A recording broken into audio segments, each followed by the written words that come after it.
Hi everybody, welcome to our life story webinar today. I hope you're all keeping safe and warm in some areas, and some hope you're all keeping dry. I'd like to start off today with a little bit about Penelope Dee. So many people have asked us where's the name from, where did it come from, and what does it mean?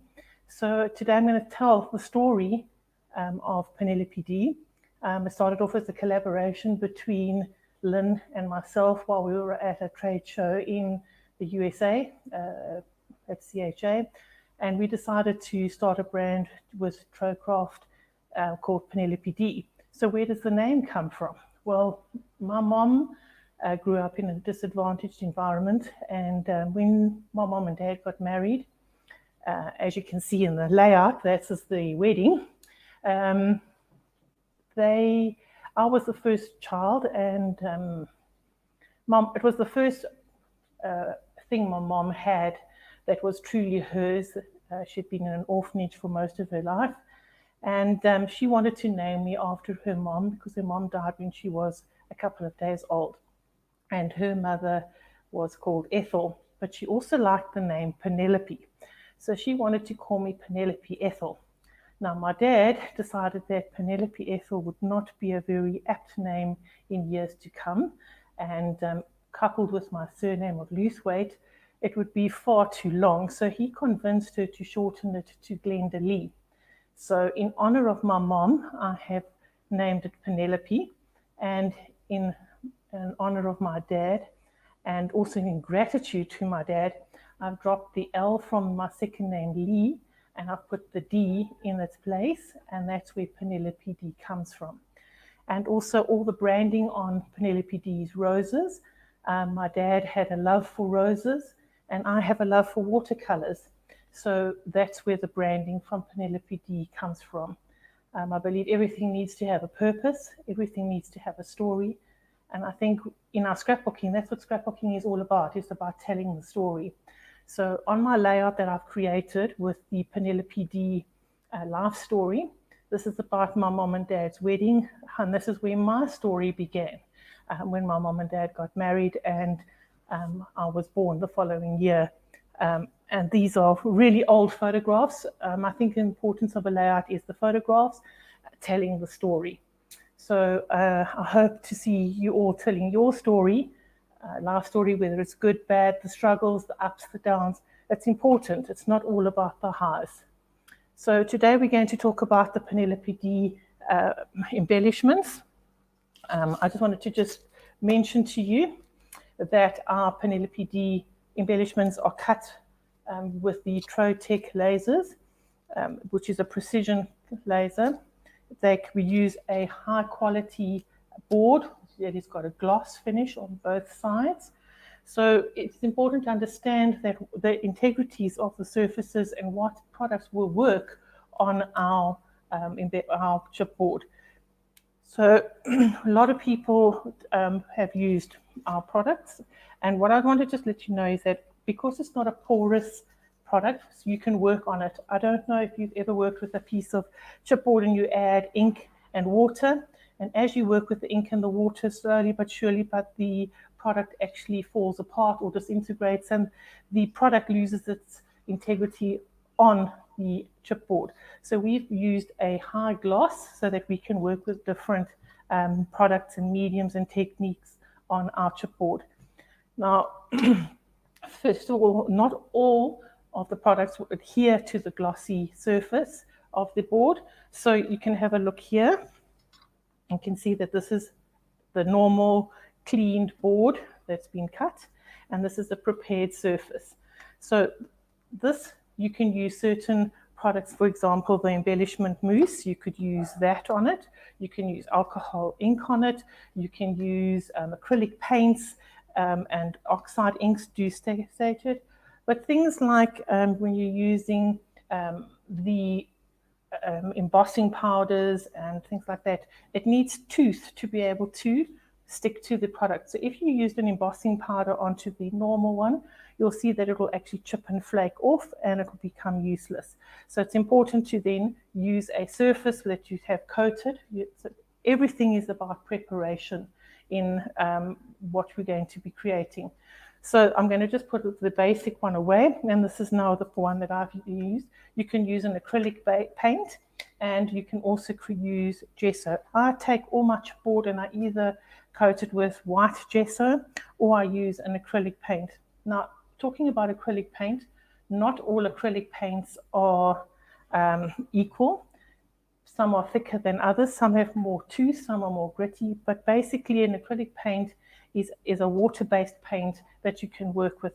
Gesso is a sealant, so whatever you put on top here, the gesso will not react with your product, your paint, your mousse, your whatever else you're doing, where sometimes an acrylic paint will react with the surface if you have painted it with paint. So I'm going to give you a couple of ones. This is the doily that comes as a set with that and the title. I will deal with the title at a later stage, but right now we're going to be working just with the with it. So here's a couple of options that I'm going to just show you. Right, I just wanted to just show you, if you had to use embellishment ink, this is just normal VersaFine ink, you'll see that it eventually rubs off, and this has been on here for a couple of days, so you'll see it will actually eventually just rub completely off the glossy board. So ink like this, you would then need to prepare it first with gesso or paint before you actually applied the ink on it. Also, depending whether I use black or grey or white will determine the color, because if it's white, you'll have a white undertone, whereas if you use a black or a grey, you'd have a darker undertone that would shine through the product that you're using. So here's a couple of ideas that I've done. This one here and here.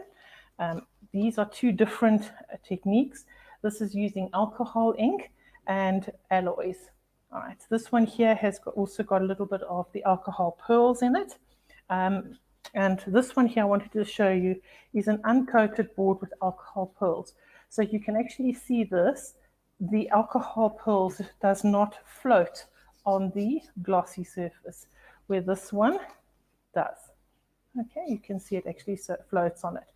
But this one here at the back, that is using embellishment mousse. And on my layout, I'll get this one here for you, over here. That is using embellishment mousse. All right, now with embellishment mousse, it is a good idea to just use a coated surface, and then you would just using an ink blending tool, and you would then use your different embellishment mousse. I keep the little foils on mine, and I just peel it back. And I use this to actually just dab and to work onto the board. All right. So I use the lighter colors. All right. And you can then blend using. Be careful not to get too much of it onto it, because what happens is it then goes into the little holes into it, and then it tends to clog up, and then you have to spend a few hours afterwards trying to clean all the holes in it. All right, and then you can go and use a different color, which you would then blend with it. And when I'm using products, the key to use all of these products is to layer and blend. All right, you shouldn't have harsh lines when you're working with them. All right, let's try a little bit of lilac lavender.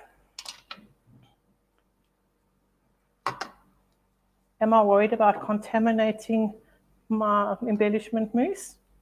No. Okay. And you will continue to blend with the different colors. Remember that the darker the color, the more it will need to, the less you need. The lighter the color, the more you'll have to blend. Okay, in circular motions. And you will continue until you have the desired effect. Now, the embellishment mousse dries rather quickly. Okay, so it's an easy product to work with. You can also use embellishment mousse through a stencil. It also works really well with that. The expanding mousse is really great as well. Then we're going to then use our just want to find my wax.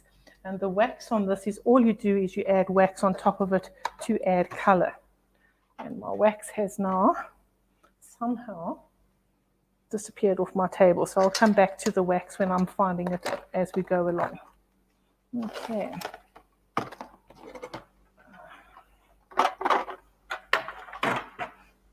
I thought I was so organized this morning and it's really not working out so well. Okay, so I'll come back to the wax as we go along. But basically you would then use the wax and you would work on top of it. Okay, so that is using embellishment mousse. Okay. All right, what colors? That's really up to you as to what you would like to combine. All right, the next I'm going to do is working with the alcohol ink.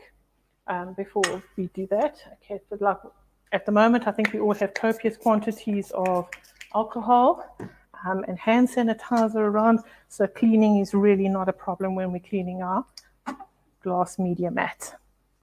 Okay, the next one I'm going to do is doing the alcohol ink, and I'm going to use the one with gesso on it. I just found that although that the ink works, the alcohol ink works on the plain chipboard, I just found that the gessoed one was a lot easier to work with. Okay, so let's start with the gesso. All right.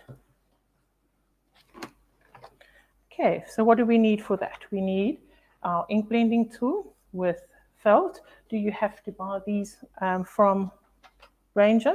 You can also just use normal felt that you buy at the hardware. I just find it a lot easier. It's already cut into circles. I don't have to worry about that. You're going to need alcohol blending solution, and we are going to need some color. So we're going to start off with, this one is called Shell Pink, and we're going to use some Cloudy Blue. You can use patina if you want more of the greener color to come through. If you don't, then you can use moss. Those are your more subtle colors. And then we're going to add an extra one, which is the alloys. So you can use gilded, which is the gold. All right, my all-time favorite is Foundry. That one is almost like a platinum, which really works really well. But for now, I'm going to just use the gilded one that we're going to work with. All right, so I'm going to we'll put the patina one here just in case we need it. And we're now going to work with the alcohol ink. All right, so how do we do that? Normal alcohol ink does not need to, the bottles do not need to be shaken up, and you just need to give it a gentle squirt onto the felt. Can you leave them open? Yes. My OCD, no. All right, a little bit of pink and some blue. All right. Okay, now as you apply it, you're going to do it in a twisting motion, because if you do it in a stamping motion, you are then going to just have stamped images. So you want to stamp and blend. Right, now, alcohol blending solution. So what is the difference between alcohol blending and normal 90 or 80, 70% alcohol? All right, this dilutes and lightens. This lightens, blends, and has a resin in this one. So this one helps to set the alcohol ink and work with it, and it's particularly necessary when you're working with the alloys.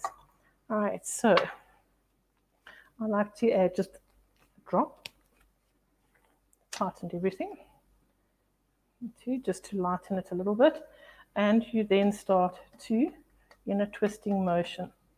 Can you see how it stacks? Okay, so now we add a little bit more blending solution, and now you can work with it. Now, I just find that as you work with it, you get a mottled look. So I prefer to apply the alcohol ink directly onto the board. You can see it starting to react. The lighter colors almost become like a blender, not necessarily a color. Okay, so as we work with that, you can then add some alcohol ink to it, and you can work around it. Can you use the blower with it? Absolutely. Okay. Okay.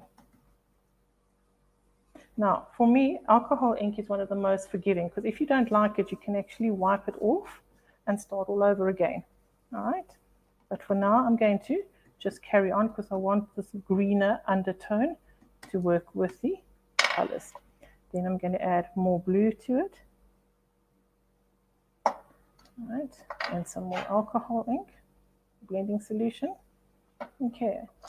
And I allow it to move around on its own as well, and then pick up color and move it to where I want it on the actual surfaces.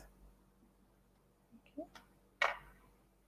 I'm going to add a little bit of patina just to show you that it's quite a vibrant green, but it actually complements with the blue.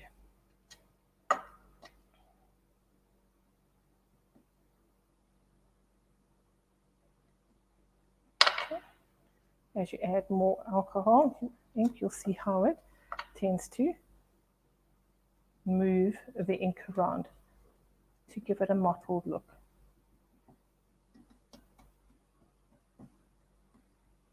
Okay, I'm going to leave it at that, but you could work on it and carry on and adding more and more and more. You could add more pink if you wanted to in areas.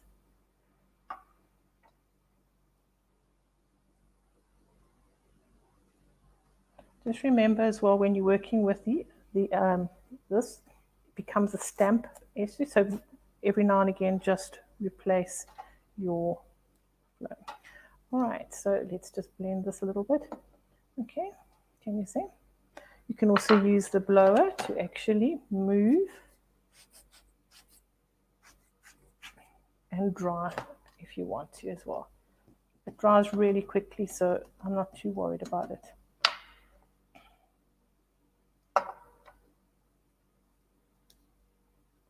Okay, blending solution onto your blending tool.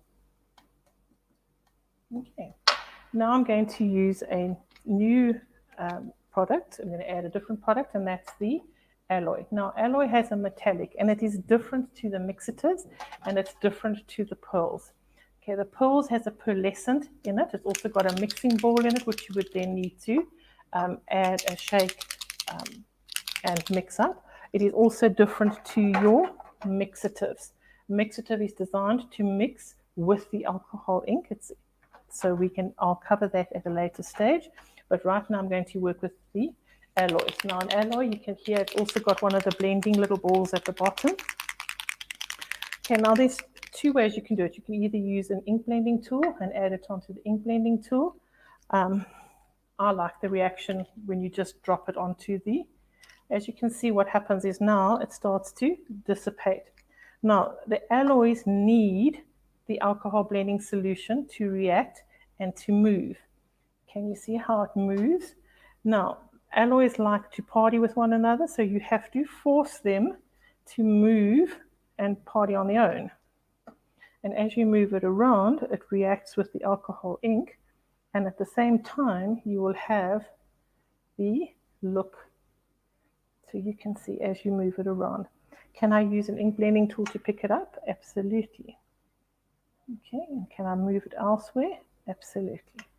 And that's how you work with the alloy. Okay. All right, so here's the different, as I show you, there's the more intense colors. Same technique using alcohol ink and the alloy. It's also gilded, and that is the other one as well, with the pinks and the blues, and also with a little bit of the moss into that, and that's also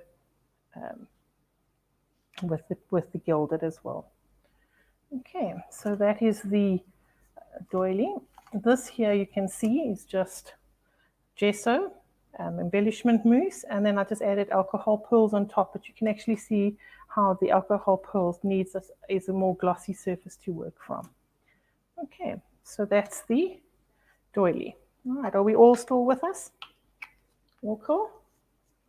Okay, I'm going to just, while I've got the alcohol ink out, I'm going to now show you the clock faces. These are our acrylic clock faces that we've introduced into this range, where we have a clear acrylic, we have got a white acrylic, silver, and a gold. Now these are all coated and treated as if they are plastic. So if you have a look on my layout, you'll see I've used the white over here, and all I've done on that one is I have used the alcohol ink. I've used moss and the cloudy blue, and then I've added the gilded alloys. Okay, we'll go closer so that you can see. All right. Okay, so exactly the same concept as we have done with all the others, where we use the alcohol ink. Okay, nothing different. I just found it a lot easier just to drip it on directly onto the acrylic. Okay, and then using a little bit of ink blending solution.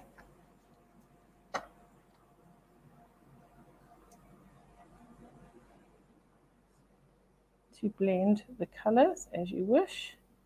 You can add more color as you want.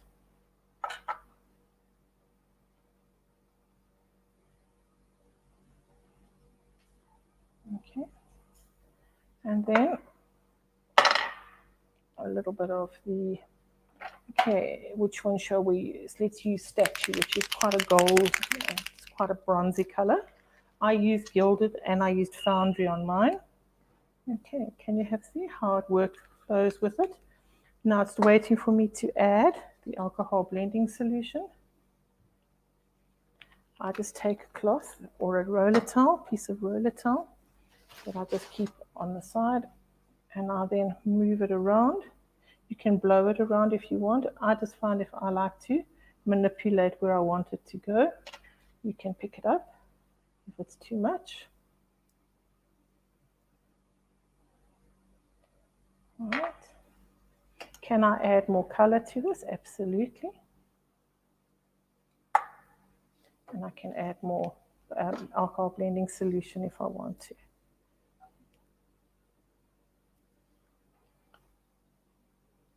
The alcohol blending solution tends to help to spread the alloys around the clock.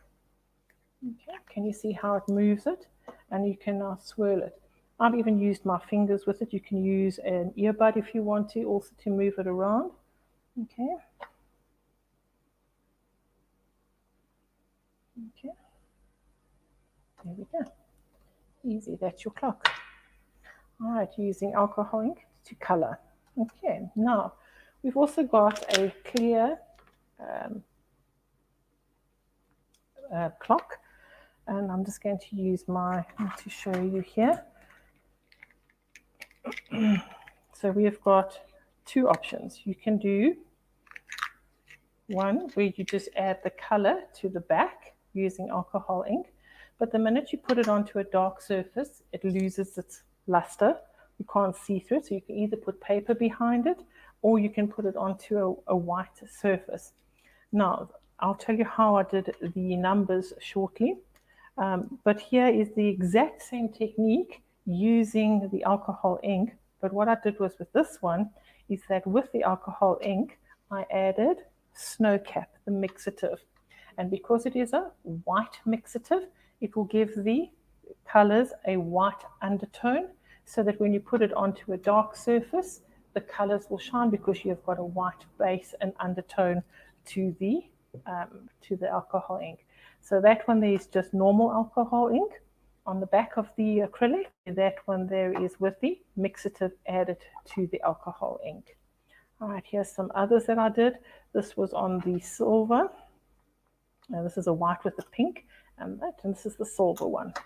All right, the gold, I just left gold, so you can see the difference in the clocks, so that you can work with the different techniques. Now, how did I create the dark numbers on the white acrylic? Okay, so all we need to do, I just want to quickly get this.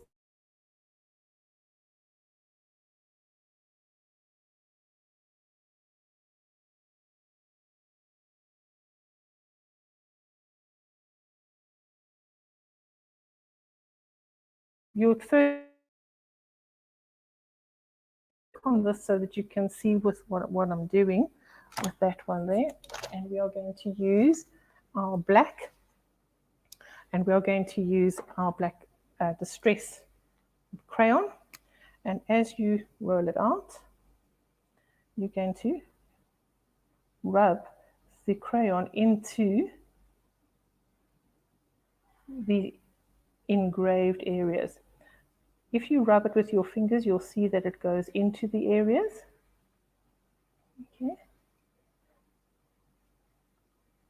You can also just give it a light spritz with water to help it as well. But I tend to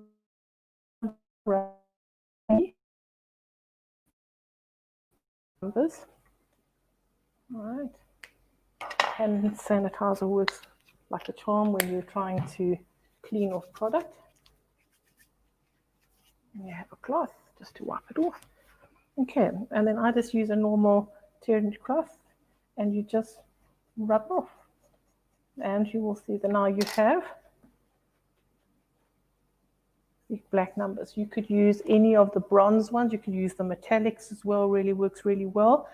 In some of them, I've actually mixed the two, where I've used both the black and I have used the tarnished brass distress crayons in the clock.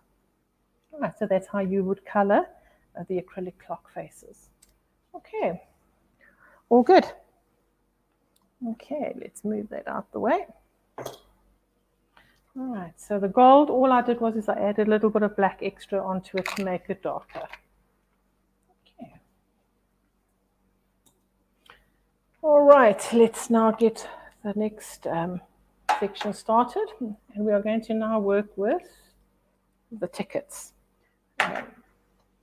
So I've seen a lot of people have used the engraved embellishments that we have come out with. They've used the embellishments as they are. That's fine. But I'm a little bit of a product freak. I enjoy using product. So this is our, let me put this away, I think it's all done. Okay, that is our ticket, our engraved embellishments. All right, so the engraved embellishments, they have got an engraved text on it. Now, how do we color them? Well, if you had to use just normal gesso over this, you'd find that the gesso would run into the words. If we had to use distress oxide inks, and by the way, have you seen that we have the new speckled egg is in stock, so best you find out from your retailer who has them, because it really blends really well with this new collection. If it had been in time, it's just arrived in South Africa, so if it had been here a couple of weeks ago, we could have used it on the Life Story collection. Okay, so here we have our chipboard that's been engraved. We can paint it, we can spray it with oxide sprays, or we could just paint it. You could leave it as it is. So, but what we're going to do with ours is we're going to use a product called Art Alchemy by by Prima, and I've used two different colors. Excuse what this one looks like. It's a well-used pot of paint. This is called Mermaid Sparkle, and this one is called Butterfly Spells. Okay. So those are the two colors that I've used. I'm going to show you a couple of samples before I do it. So that is using the Mermaid Sparkle, and that one there is using the Butterfly Kisses. So if you have a look, you'll see that the text or the wording is in the darker color. So how do we achieve this? All right, so after much practice and much playing around, this is what I have come up with. So I have tried numerous alcohol ink and acrylic paint. I just found that the more fluid the acrylic paint, the less this technique works, because you need almost a firmer, more bodied acrylic paint. So this is the one from Prima. Okay, and what I did is I started off painting it or putting it onto my mat. And then I found that if I did that, the paint dried rather quickly. So what I did is I painted a section onto my brayer. Okay. All right. Then I rolled it to basically get the ink to move on it. Okay, now you can see that it has the ink, and then where I wanted more, I basically picked up the paint. Now this paint dries really, really quickly, so you have to work rather quickly with it. And then you're going to use the brayer to basically color the top. Okay, pick up. If you find that it is dry. Now, if it becomes tacky, you need to clean it. I use a normal, I'll show you now, a pot dishwasher scourer to clean it because it dries on the brayer very, very quickly. All right, and if it dries too quickly on here, what happens is it will actually start to pull and peel and rip the layer of the chipboard as well. Okay, so you're going to then apply. Now, I find that leaving a little bit extra open here and there is really not a problem. Okay. But that's really, it's personal. If you want to color it all. Okay.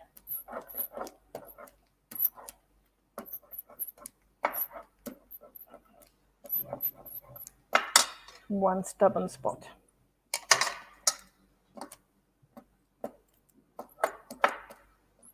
Okay, all right, so now we have it covered. Now, the next thing is, because this dries very, very quickly, you can either heat set it to dry completely, or you can just wait a little while and clean your surface. I just use one of these general pot scourers to clean it off my craft sheet, my craft mat, glass media mat. Make up cleaning a little bit easier. All right, straight away put my brayer into water as well as my brush, or else you're going to end up with useless brayers and brushes, or you have to really, really clean.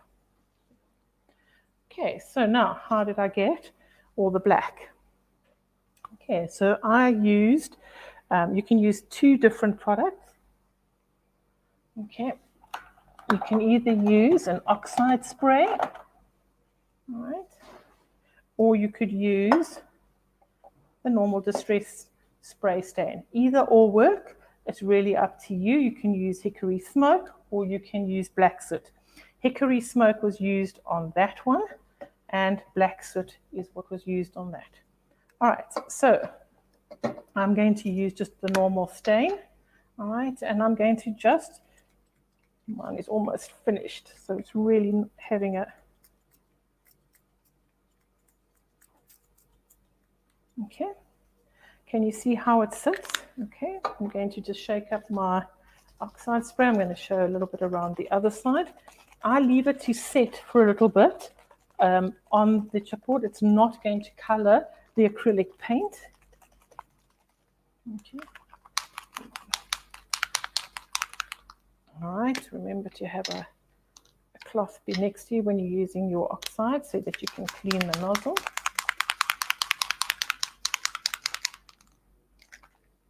Okay. All right.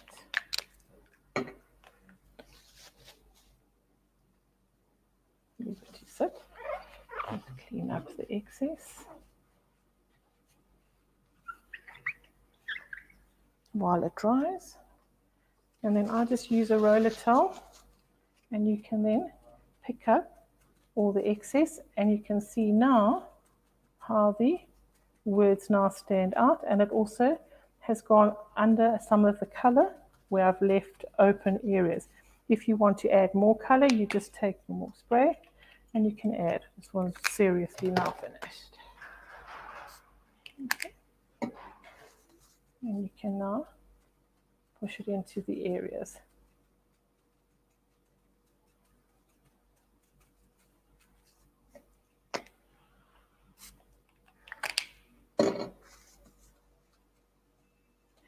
I find the longer you leave it, the darker it goes.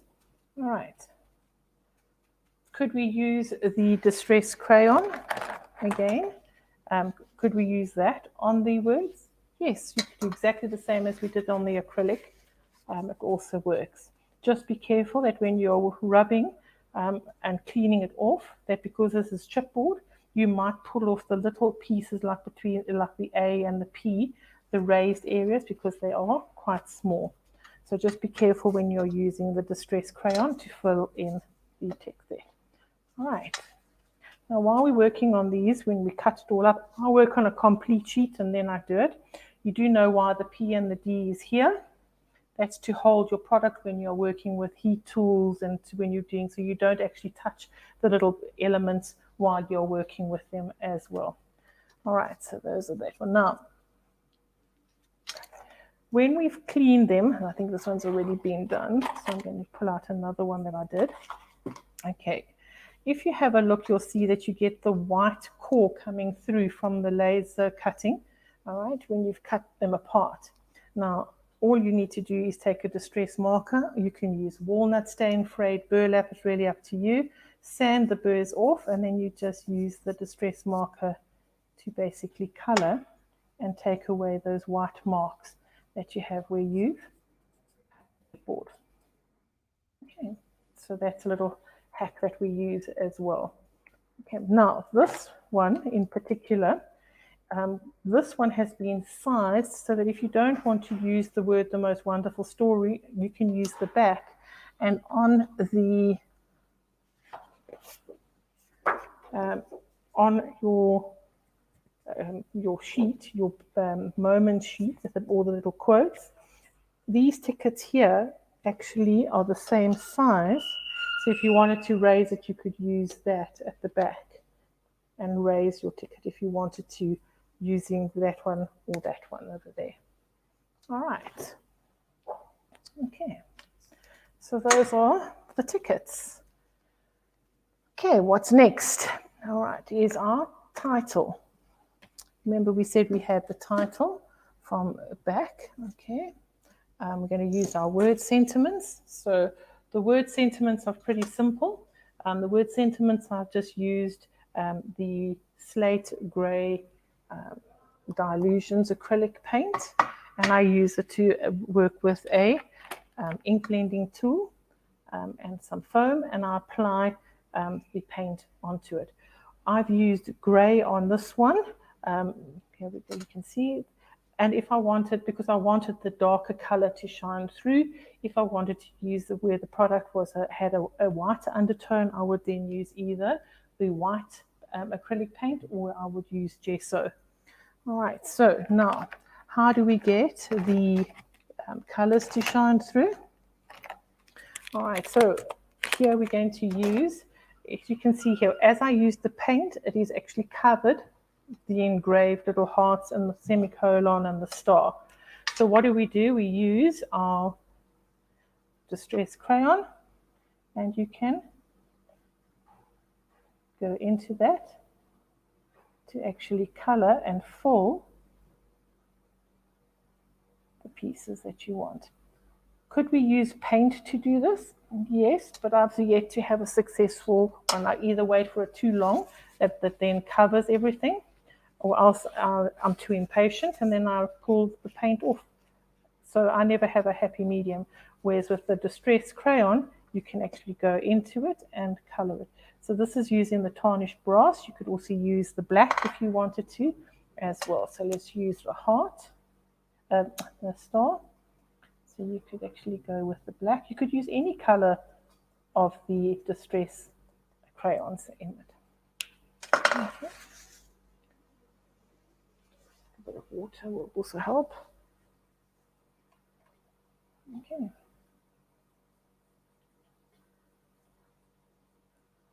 And then you can color. Remove the color, add color. Could I add distress oxide sprays? Absolutely. All right, and on my layout, you can see over here, I have used those little clips. I've used one over there, and I have used one over here. Okay, so you could use those onto your layout, almost as like a paper clip. Okay. All right. And then the words, you could then add either, you could use the Nouveau glitter markers. You could add that on top of them if you wanted to. Let's try and do, which one shall we do? Let's do Hero. Okay, you could add, this is the strawberry bonbon. You could use that if you wanted a glitter effect. All right. Or you could even use the black, the graphite one as well. All right. All right, so there's two different options. Okay. All right, so you could use, let's choose another one. Let's find maybe story. Let's do story. You could even do that. Or you could just add a little bit of wax to highlight some of the areas if you wanted to as well. Could you blend the two colors and make an ombre? Look quite cool. Okay, now the Nouveau glitter markers will not work on a normal surface. Okay, if you had to do this one, this is the wrong one. But if we had to work on here, okay, you'll see it just rubs completely off. It doesn't work. So you would need it to be coated with an acrylic paint or with gesso for it to work. All right. Then we've got this little strip down the side. And what we've done here is, let me get it out for you, is I have created a sample where you can use little diamantes that go down the side. Okay, so this I've used the sparks, the butterfly kisses, spells. I have painted it. How did I apply the paint? With an ink blending tool and foam. And then I put the red mylar tape, your red wonder tape as people do, put it at the back. And then I've just stuck the rhinestones into the little holes so that you can do it. You could do pearls on it, you could do little buttons, you could do all sorts with that. Okay, all right.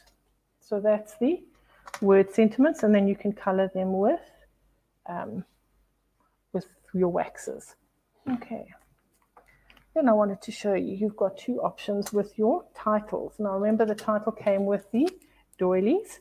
Okay, so this one here is using gesso and then using alcohol ink on it.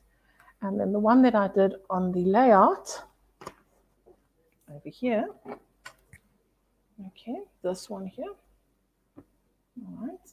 This one here is using embossing powder and wax.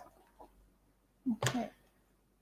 All right, so let's use that one. Okay. All right, so here's the wax that I'm going to just show you on here so that you can see. This is rose gold. I just rub it with my finger. If you don't like working with your finger, you can use a blending brush, and you could actually just add it to, just remember wax, less is more, because if you put too much, it goes in between and then you have to clean it off. Okay, and you can blend with it. You can't see too much. I don't know if you can see how it adds a little bit of dimension to it. Okay. All right. Okay. So now we're going to work with our title. And I have prepared it somewhere along here. Okay. Let me just move that out of the way. So I'm going to use the grey as my undertone because I'm going to be working with a product, an embossing powder called Steel, which is like a blue, but it comes out almost like a blue gunmetal grey on here. So I prefer to use the Emboss It. This is it here. There's the newer one is called the Distress Embossing Dabber. It's the same concept. I prefer this to using a embossing pad. because I can see exactly where the fluid is on my chipboard. So you can see, prepare a table, a little, this is called a tidy craft, just like a tidy sheet. It's got a little funnel, but you could just use a piece of paper and use it and just fold it in half and use it as a funnel to add back into your container. So this we're going to just dab onto the actual word. Now this is where the little PD, which is also our brand, on our chipboard, but also it helps you to hold the chipboard when you're working with it, especially when you're working with a heat tool. Okay, when you're working with the dabber, you can see exactly where you haven't. Okay, pick it up with the P and the D, put it into your tray, and you can now pour the embossing powder over your word. Okay, you can either use a tweezer or you can use your fingers, but now because you've got this on the side, you're not going to touch where you have added the embossing powder. Just dust off any excess, and that you would then put back into the embossing powder container. All right, and now we're going to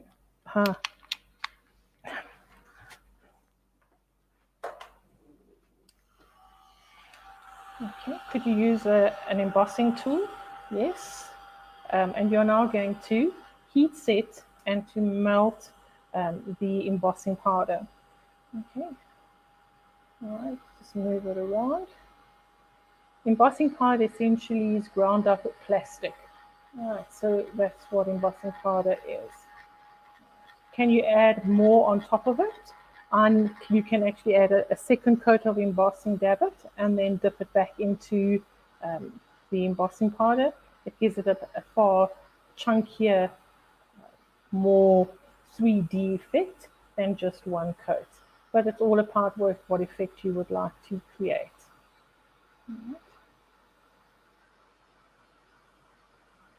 Okay, it's taking a while to emboss it, to heat set it.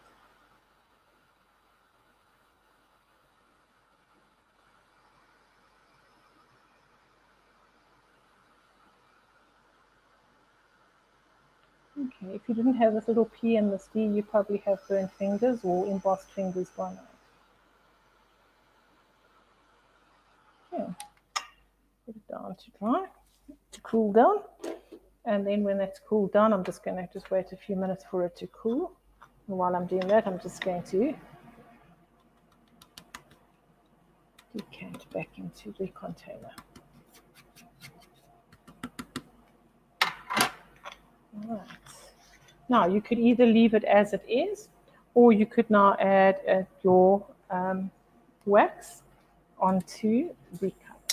So you can now take that, and now you can basically alter the color using a little bit of wax.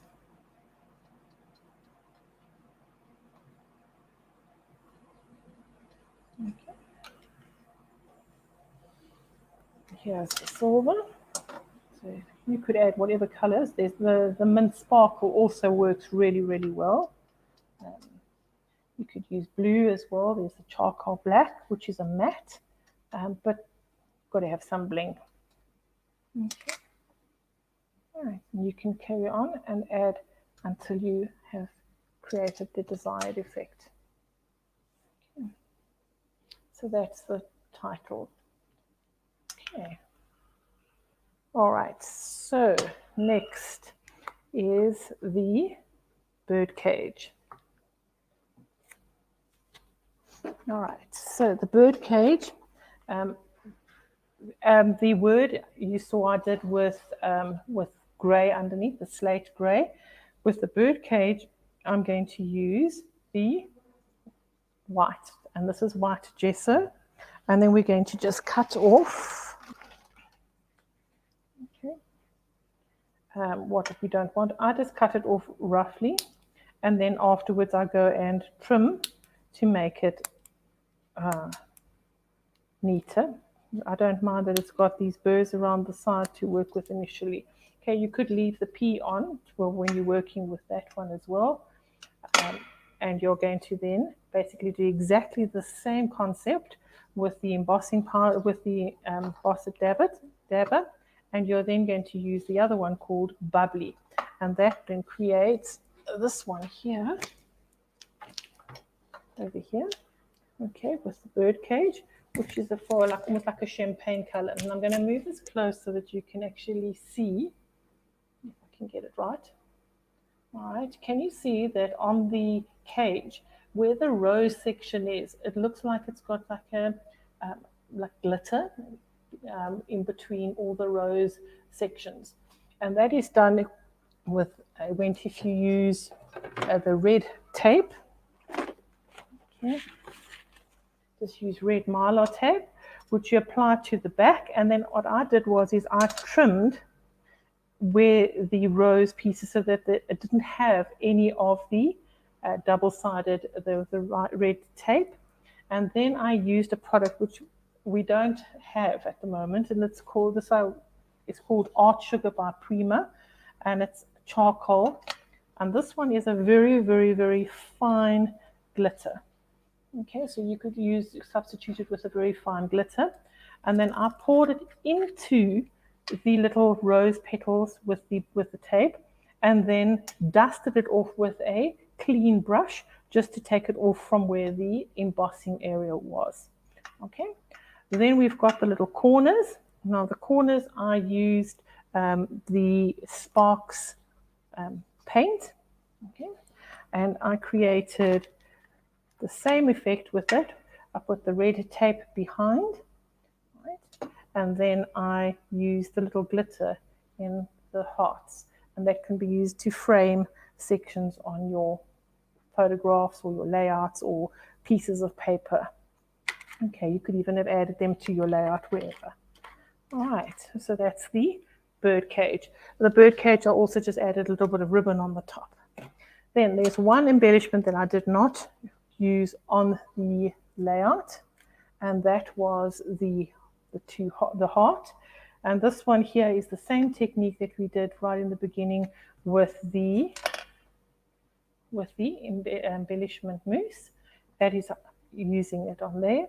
And then what I did was I just glued little diamantes randomly around the edge, and I darkened the two little lovebirds with the Nouveau Urban Graphite glitter marker.